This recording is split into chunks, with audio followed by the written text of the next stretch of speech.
چیکار کردی پیام میکردید؟ گفت دیگه با توف کرد سونی پیام میکردم. دلشاد سگ سرده دیگه سر کرد از اونی منم نشام تچی چطور مازم نیمنم. زین. رازمرش یافتم نکن. انا.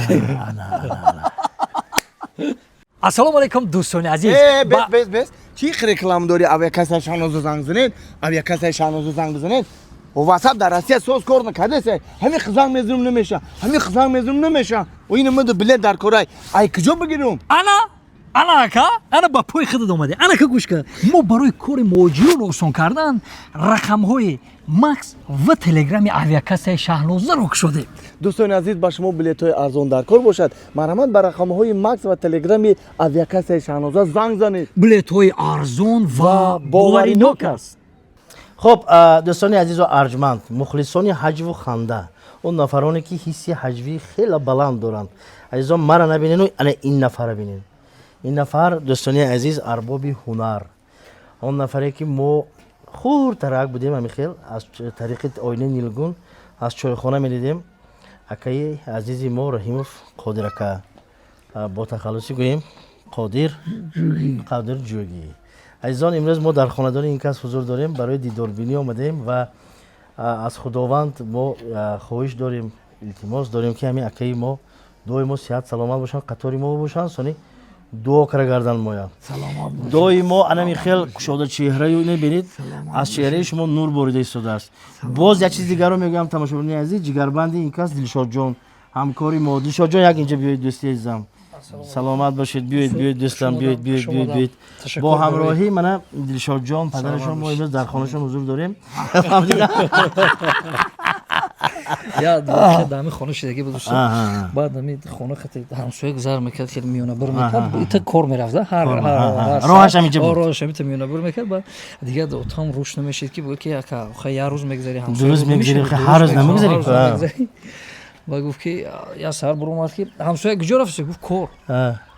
میخوای که کار دو تیز سر رسی اتام با وای فکر کرد چی با همسایه گفت یگم دو چرخه می تیش مو یا ماشین قطی میبره گفت نه تو رفتگی دلشاد سگ سرده دیگه سر کرد با همین که وای مرده کن من اکو سینو سالتون بسیار سینو سالی مبارکی ناس یک کمپین همین گفتاست که همین خیلی موسیقی داشت من امروز یک استماتولوژی بروم دکتری دندان و موسیقی دام هم تا گرفته سو از آنی منم نشام تچی چطور مازم نیمنم. زنده باشید استاد جان خوش اومده سلامت باشید بچه ایام فصل بهار این ایام بهترین و باز هم ماه شریف رمضان با اومده باید دیداربینی کردن یک دعای نیک گرفته برفتن این هم باز اکن چی گویم اجرش دیگه خیل و اکن چی گویم ما تئاتر استودیو خاندین کمون عزم داریم که امک جان همین یک چایخانه همینجا بگذارونیم دوشنبه با استادای همه دعوت کردن کار این گپ بلاگران دنی استادای صنعت به همون چند نفری که باشن همه دعوت کرده آورده نشسته یک ثبتی عالی جناب کردنی این کار یک مرده گالستکو شکر خوشرو شده رفته است روز یک شنبه زنش کجا و گفت کار بگفت است یا روز یک شنبه کار می همه جا استراحت ما وای با بوسکشی با تستر روی و سیت اسپتون 5 بار تلفن کرد گفت است همون با اینکه اول بوسکشی ساس انانه‌های ملی ساس و همین چایخانه مشفقیه دلکشوی با اگه زنده کنیم و من این دعای نیکی شمایان که همینه با از نو احیا کنیم اگر باز بهترین میشد باز حجونگارو یک صحنه پیدا میشد که منبری میشد که اونجا به برآمد میکنن خودتون چه خیلی دمون دوره ها مثلا روزی یک شنبه تلویزیون مونید همین هفتهش ما بود هم بسیار بود و گپ همه خیلی شدنش ممکن که شد لبوی واچ توچکویا میگوید که هنرمندا تا روان میکنی بهترین هر یک شهر ناگیه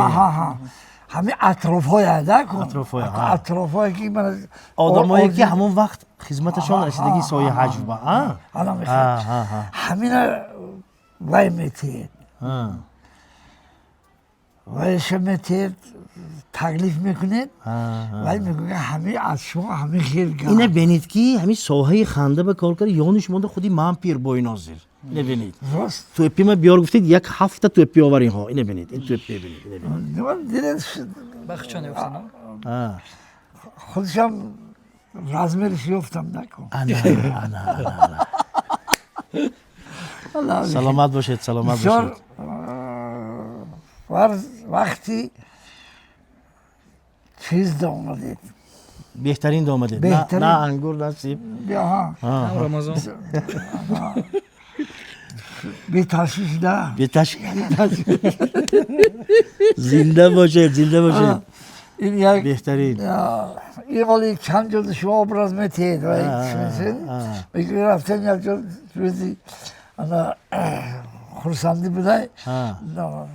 حقیقت زوفت همه تیارو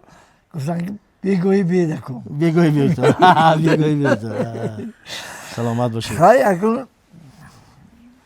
امک جان زنده سلامت باشید من از دیدار شما خیلی خوشنودم مردمی که از تماشاگر شدن ممکن اینجا مخلصای شما هم زیاد نه همه امک کجا شدن چی به تلویزیون با نیستم میگفتی گویم های اینا ما اومدیم خانه شما نشستیم قدشون من صحبت داریم نگاه کنید فرمای اسپورتیو پوشیدگی امک حاضر یخت پوشیدن اگر هر دو ممکن میغلطیم نوای دویدن اومدن نوا دویدن اومدن حاضر ها بعد میفهمیم با چند سر کدیسه ما اوش پنسه چی بفته سلامت باشید